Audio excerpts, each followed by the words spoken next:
All right, test one, section one, going on to the second passage, so 11 through 21. Before we start this one, just to give you a reminder, this is what the passage is about. It's always important to read this little blurb at the top. So here it says this passage is adapted from Francis Flynn and Gabriel Adams. Money can't buy love. Asymmetric beliefs about gift price and feelings of appreciation. So this is about gifts and how much people spend on them, and the feelings of appreciation that those prices portray to the recipient. So again, without you reading anything, and assuming at this point you've read it, you can tell this gives you a pretty good idea what this passage is about. So read that first before you start doing all the questions. So anyway, here we go. Number 11 says the authors most likely use the examples in lines 1 through 9 of the passage to highlight the what.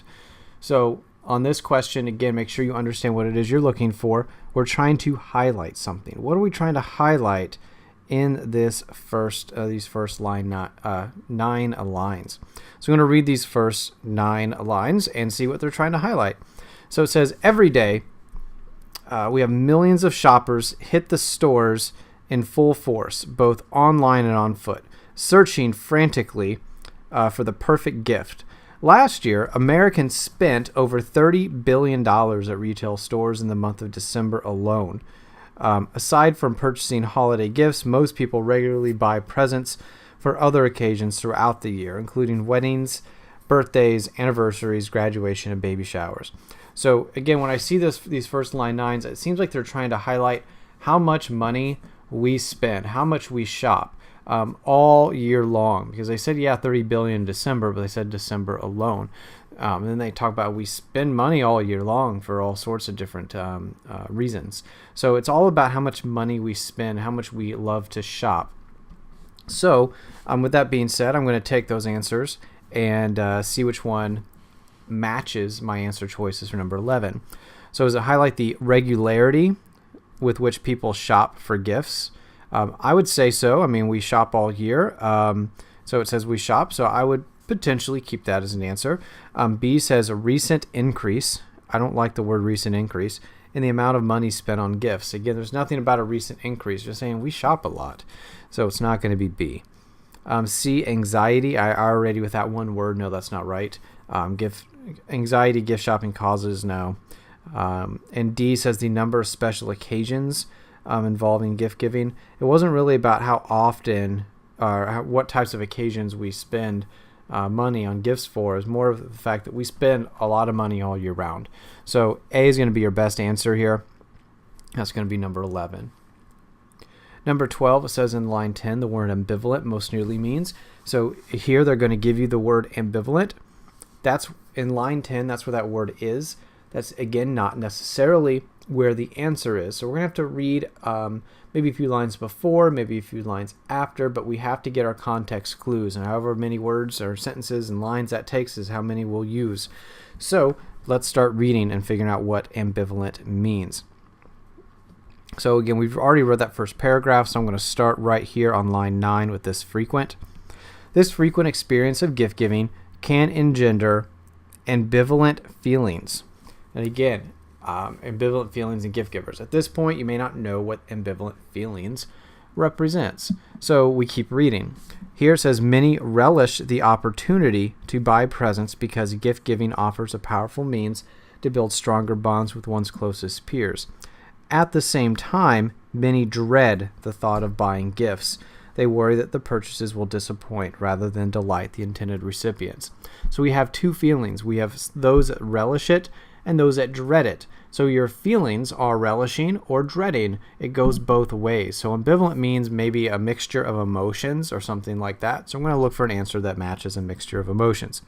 So unrealistic is not a mixture of emotions. Conflicted, yes. Apprehensive is not a mixture of emotions. Supportive is not a mixture of emotions. So number 12 is going to be B. And then we have number 13 and 14, which is a citing evidence question. 13 states that the authors indicate that people value gift giving because they feel it does what? So again, before we start reading the evidence on this, make sure you understand what is the question really asking me for. Well, it says People value gift giving because they feel. So I want to look for two things here. Them talking about gift giving, giving gifts, the actual process of giving a gift, and the feeling that it gives people. So I want to find evidence that states those things. So let's go look at our answer choices and see which ones state that. So answer choice A says many relish the opportunity to buy presents because gift giving offers a powerful means to build stronger bonds with one's closest peers. So again, you're saying gift giving and a feeling that it gives you. So I like that. I'm going to keep it. B says people buy gifts that recipients would not choose to buy on their own, or at least not spend as much money to purchase. So here they're saying people buying gifts. They're not really talking about gift giving, about buying gifts. So that's not even talking about the right thing. So B is incorrect for my evidence. Next, research has found that people often struggle to take account of others' perspectives. And again, this is not really talking about the feelings. So I don't like C because it doesn't really bring the feelings up. And then I look at D. It says, although a link between gift price and feelings of appreciation might seem intuitive to gift givers, such an assumption may be unfounded. And again, here they're talking about feelings, but they're not specific here about gift giving and the feelings. You know, if you look, answer choice A is talking about giving gifts and the feeling that giving gifts offers. So answer choice A is the most clear answer for my evidence. So I'm going to get rid of these answer choices and I'm going to pick answer choice A. So again, what does it do? So if you look at this, it builds, we're saying gift giving offers a powerful means to build stronger bonds with one's peers. So we want to build stronger bonds. So I'm going to pick an answer that says something like that. We want to build a stronger bond. So as it functions as a form of self-expression? No. Stronger bonds. Is it an expensive way to show appreciation? No. Does it require the gift recipient to reciprocate? No. We're building stronger bonds. Can it serve to strengthen a relationship? Yes. So number 13 will be D because we are building stronger bonds. Building stronger or strengthening a relationship. They mean the same thing. So that's 13 and 14. Number 15 says the social psychologist mentioned in paragraph 2 would likely describe the dead weight loss phenomenon as what? So here, same thing, read the question and make sure you understand what it's asking for. Here we're looking at social psychologists would like to describe the dead weight loss phenomenon as. So how are social psychologists going to describe that dead weight loss phenomenon? So I'm going to read this paragraph and I'm focusing in on the social psychologists and their feeling about the dead weight loss phenomenon. So on 15, you have to read this whole paragraph. Now to save us a little bit of time, I can see down here where they start talking about, because we've already been reading some of this already with number 13, and they mentioned the dead weight loss phenomenon right here.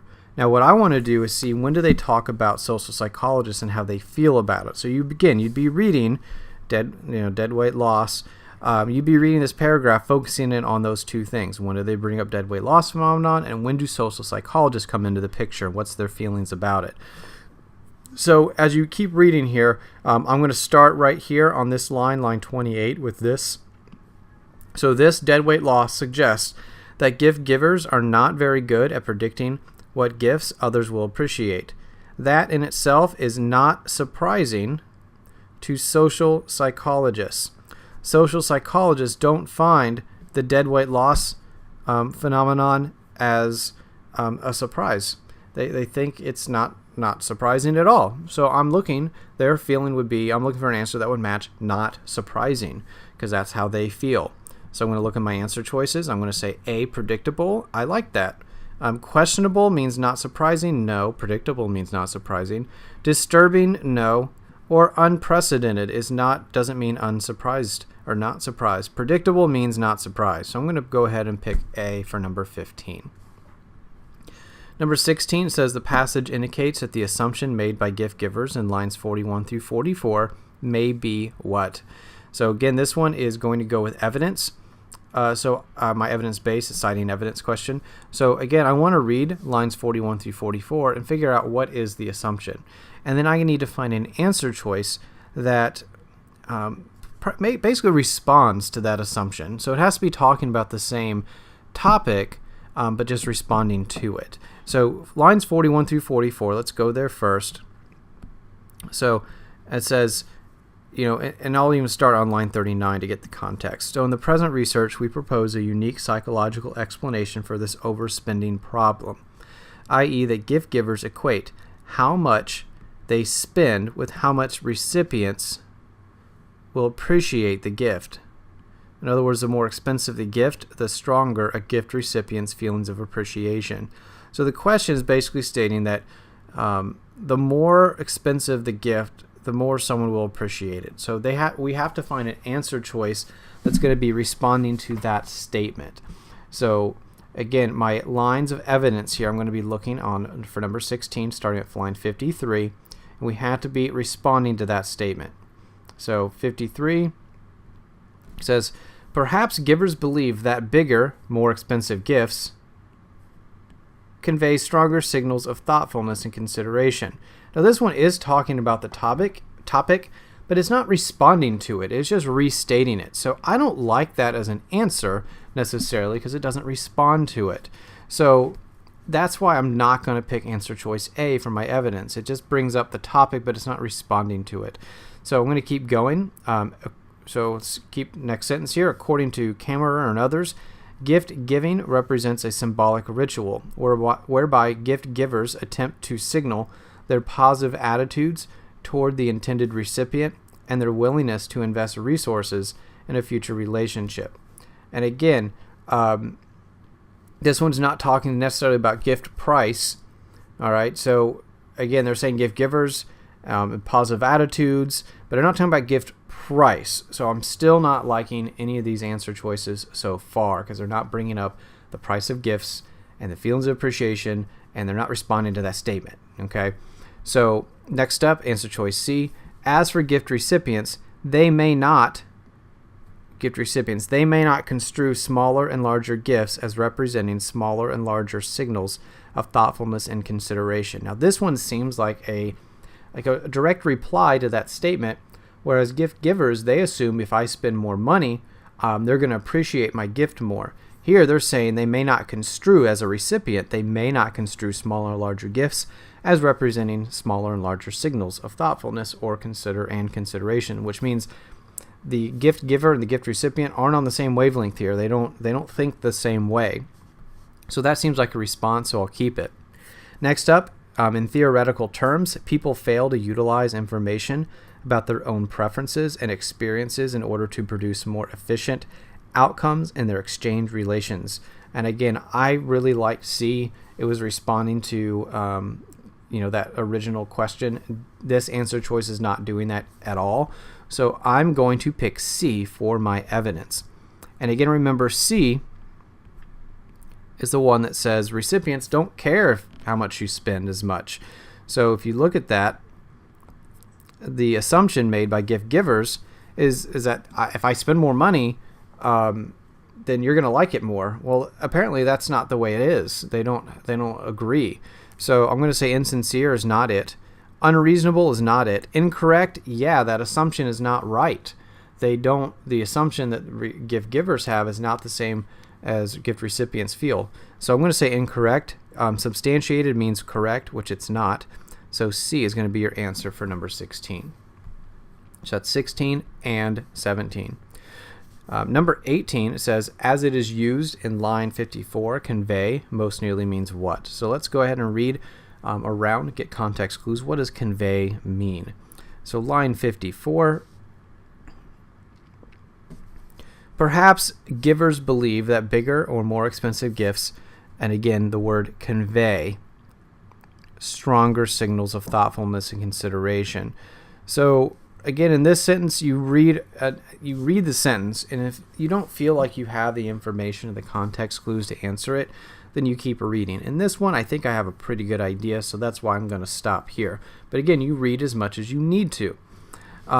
So again, as I read this, I'm going to say, perhaps givers believe that bigger gifts, I would say, kind of portray or give a feeling of stronger signals. So they kind of show or give a feeling of. So I'm looking for something similar to that. So I'm going to take that answer based on the context of the sentence, and I'm going to see which one best matches it. I would say, in this case, transport, I don't really like it. I'll keep it as a potential answer, but again, I'm trying to portray something or show my feelings. So I'm going to say transport is kind of like, in that realm, but not really close enough. But I'll keep it. It doesn't counteract. Doesn't go against it. It doesn't exchange. It's not like you're making an exchange of one thing to another. I'd say communicate would be a little bit better. You're showing your feelings. That's a way of communication. So D is going to be the best answer for number 18. And again, you can have different ways of, figuring out what convey means. But like I said, it has to be in that realm of communicate. So make sure you can see that within the sentence, and that's number 18. Number 19 says the authors refer to work by Kammerer and others in order to what? So why are they using the work by those people in line 56? So what is the purpose of them using those people? So let's go. So we just read this previous sentence, where people believe that bigger gifts convey stronger signals of thoughtfulness consideration. But again, you want to understand where we're at in this paragraph to help you answer this problem. It says, why do gift givers, at the very beginning of the paragraph, it says, why do gift givers assume that gift price is closely linked to gift recipients' feelings of appreciation? So they start with a question. And they say, perhaps givers believe that bigger, so they're saying perhaps, bigger gifts convey stronger signals of thoughtfulness and consideration. And that's what brings us up to these sentences that they're relating to. It says, according to Kammerer and others, gift giving represents a symbolic ritual whereby gift givers attempt to signal their positive attitudes toward the intended recipient and their willingness to invest resources in a future relationship. In this sense, and now we say, well, okay, we just brought this up. What's the point? In this sense, gift givers may be motivated to spend more money on a gift in order to send a stronger signal to the intended recipients. Now, and we've read all these lines before. I don't want to kind of repeat things too much. But just to summarize what happened, this paragraph starts with a question that we're trying to answer. And then they say perhaps. So here's like maybe an opinion. But then they give actual data. So they're trying to help kind of answer that question. Instead of just saying perhaps and here's an opinion, saying here's some information from other people. So they're trying to kind of help strengthen this argument, or it's helping the argument. And again, I don't want you to have the exact answer, but understand what's going on so we know what answer choice may fit. So now with that information, understanding the structure of this paragraph, let's look.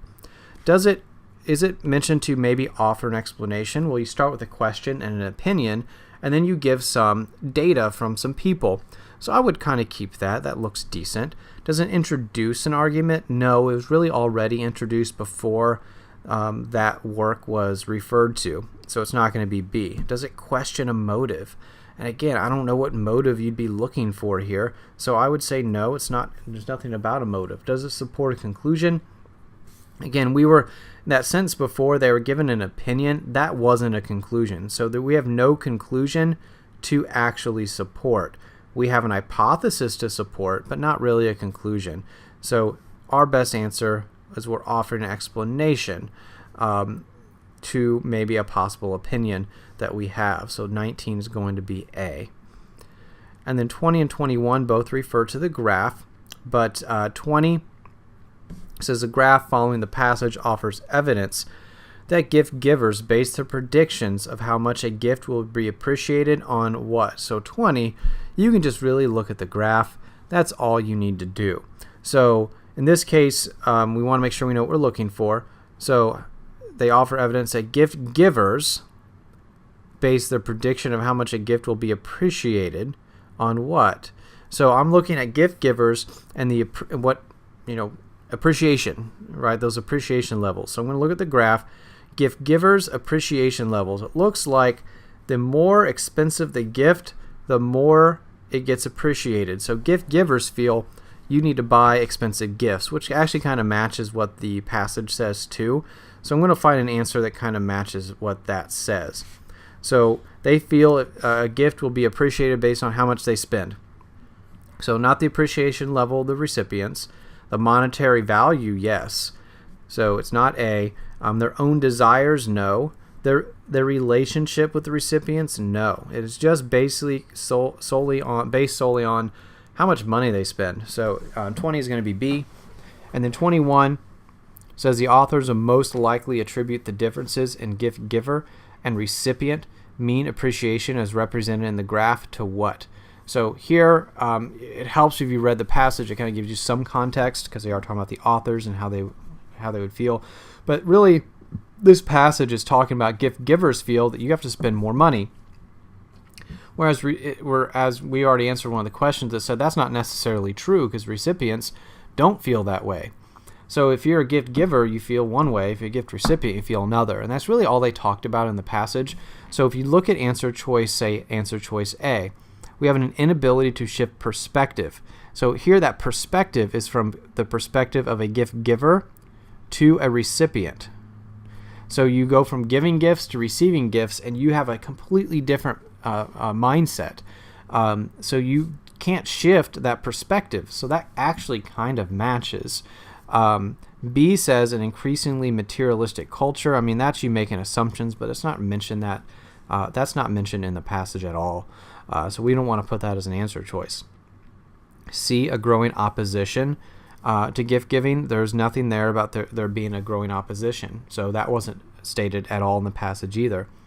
Here, D, we have a misunderstanding, which maybe is true, but not of intentions. And again, the whole answer has to be right, not just part of it. So yeah, there is a misunderstanding going on, but not of their intentions of buying the gifts. That wasn't mentioned at all in the passage. So the only one that's even mentioned in the passage that you can use as the way the authors may think, because again, you have to have evidence from the passage to match what the author would feel, is going to be answer choice A. So that's going to be number 21.